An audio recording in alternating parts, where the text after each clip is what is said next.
മുഖ്യമന്ത്രിക്ക് മറുപടിയുമായി ഗവർണർ ആരിഫ് മുഹമ്മദ് ഖാൻ. ചാൾസൺ സ്ഥാനം വേണ്ടെന്ന നിലപാടിൽ മാറ്റമില്ല എന്നും അദ്ദേഹം ഡൽഹിയിൽ വാർത്താസമ്മേളനത്തിൽ പറഞ്ഞു. Take me on the path of conflict. No. I'm not. You think you can elicit some other answer from me? Once I have told you, I have told you. Just to get a clarification, I will ask, it was not an afterthought.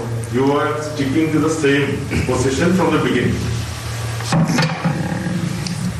My simple question is, in the matter of appointment of any Vice Chancellor, ever the opinion of the Advocate General was sought?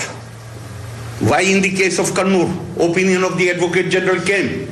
What does it show? And appointment has to be made by me. If at all opinion had to be taken, it was to be taken by me. My office will write to him, see to whom he has addressed his opinion. It means they were working overtime. When they came to me, they came armed with the opinion of the Advocate General to browbeat me into doing this. I am admitting, yes, I have done something wrong in succumbing to that pressure. But there was a reason why I accepted the pressure. I wanted to avoid that ugly scene where they called me resident. Despite explaining again and again, you are sticking to the same question. Wait, what? Give me one justification why Advocate General's opinion, why they brought the Advocate General's opinion. It means they were trying to pressurize me. I am admitting, yes, I succumbed to that pressure, but no more. You take over the post of Chancellor and you do whatever you like to do with the universities. I can't keep replying to what CM has said. It means he's lying, you are saying he's lying. Don't try to put words in my... Don't become over smart that I will say that he's lying. This is not the language which I use. But basically you are running away from your responsibility. Well, you have every right to come to that conclusion. You have every right to come to that conclusion. I stand by my decision. But you are the head of the state. Yes, I am head of the state and I am deeply concerned about the institutes of higher education. And I am seeing them going down the hill. So you have to stop the order. Yeah, but stop. I can act only within the normal parameters. I can't do this because I'm not any. You know what my basic duty is? My basic duty is not to run the university, but only to see that the administration is being conducted in accordance with the law and the rules. That is my basic, that is my constitutional duty. This is a duty which has been given to me by the Kerala Assembly. Now if the government of the day does not allow me to perform my duty as defined in the law, it means there should be conflict between them and me. I don't want to have conflict. But sir, there were some examples. Governor rejected the proposal. Governor rejected. I am not saying that it is not there. It is there. But then Kerala, how many times I have said, they will go to the extent of describing me as resident. And they have a well-oiled machinery to indulge in campaign, obnoxious campaigns. I don't want to be victim of that campaign.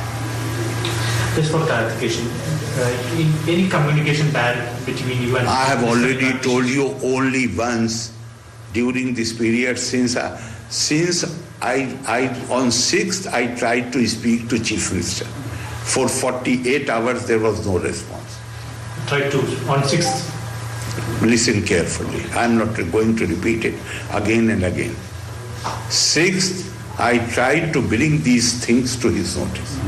For 48 hours there was no response. Then I wrote the letter on 8th. On 9th, on 8th evening itself, Chief Secretary and Finance Secretary came with the reply of the Chief Minister. Written reply, which I have not, neither they have released nor I have released.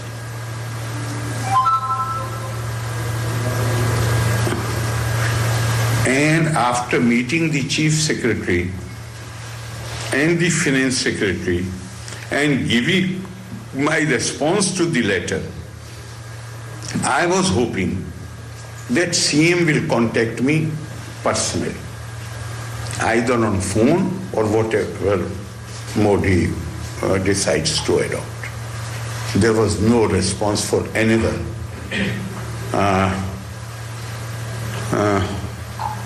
There was no response till 10th morning.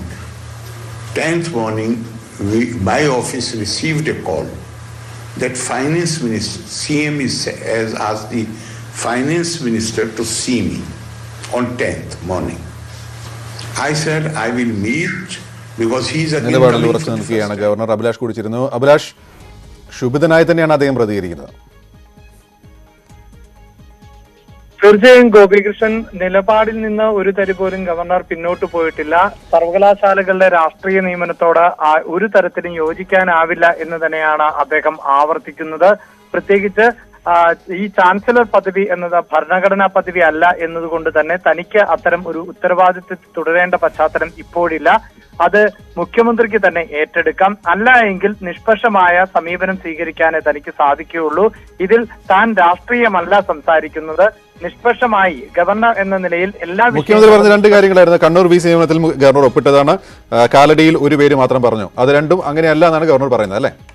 തീർച്ചയായും അദ്ദേഹം പറയുന്നത് advocate ജനറലിന്റെ കൃത്യമായ നിർദ്ദേശം ഉണ്ടായിരുന്നു, സമ്മർദ്ദം ഉണ്ടായിരുന്നു. ആ സമ്മർദ്ദത്തിന്റെ കാര്യം താൻ കത്തിൽ വ്യക്തമാക്കിയിട്ടുണ്ട്. മുഖ്യമന്ത്രിക്ക് എഴുതിയ കത്തിൽ ഇതെല്ലാം വ്യക്തമാക്കിയിട്ടുണ്ട്. അതിനപ്പുറത്തേക്ക് ഒരു സംവാദത്തിനില്ല, പ്രത്യേകിച്ച് മാധ്യമ സംവാദത്തിന് താൻ ഇല്ല. മാധ്യമങ്ങൾ വഴി മുഖ്യമന്ത്രിയുമായി ആശയവിനിമയം നടത്താൻ താൻ ഇല്ല എന്ന് പറയുന്നു. മറ്റൊന്ന്, ഇത്തരം നിയമനങ്ങളിൽ ഒരു വ്യക്തിയുടെ പേരല്ല പരാമർശിക്കേണ്ടത് അല്ലെങ്കിൽ ശുപാർശയായി വരേണ്ടത്. ഒന്നിലധികം ആളുകളുടെ, യോഗ്യരായ ആളുകളുടെ പേര് ആണ് നിർദ്ദേശിക്കപ്പെടേണ്ടത്. അതിൽ നിന്ന് യോഗ്യനായ ഒരാളെ തെരഞ്ഞെടുക്കുകയാണ് ചെയ്യേണ്ടത്. എന്നാൽ അത്തരം സാഹചര്യവും ഉണ്ടായിട്ടില്ല. ഇത് അംഗീകരിക്കാനാവുന്ന ഒന്നല്ല. സ്വജനപക്ഷപാതവും രാഷ്ട്രീയവും ആണ് ഇപ്പോൾ എല്ലാ സർവകലാശാലകളിലും നടന്നുകൊണ്ടിരിക്കുന്നത് എന്ന് അദ്ദേഹം ആവർത്തിക്കുന്നു. ആ നിലപാടുമായി മുന്നോട്ട് പോവുക എന്നത് സാധ്യമല്ല എന്നാണ് ഗവർണർ നിലപാട് വ്യക്തമാക്കിയിട്ടുള്ളത്. തീർച്ചയായും സർക്കാരിന് വലിയ പ്രതിരോധമാണ് ഗവർണറുടെ ഈ വാക്കുകൾ തീർക്കുന്നത്. ഗവർണർ ശക്തമായി തന്നെ ആ നിലപാടിൽ ഉറച്ചു നിൽക്കുകയും രൂക്ഷമായ ഭാഷയിൽ തന്നെ മറുപടി പറയുകയും ചെയ്യുന്നു. ഇടവേളയ്ക്ക് ശേഷം വാർത്തകൾ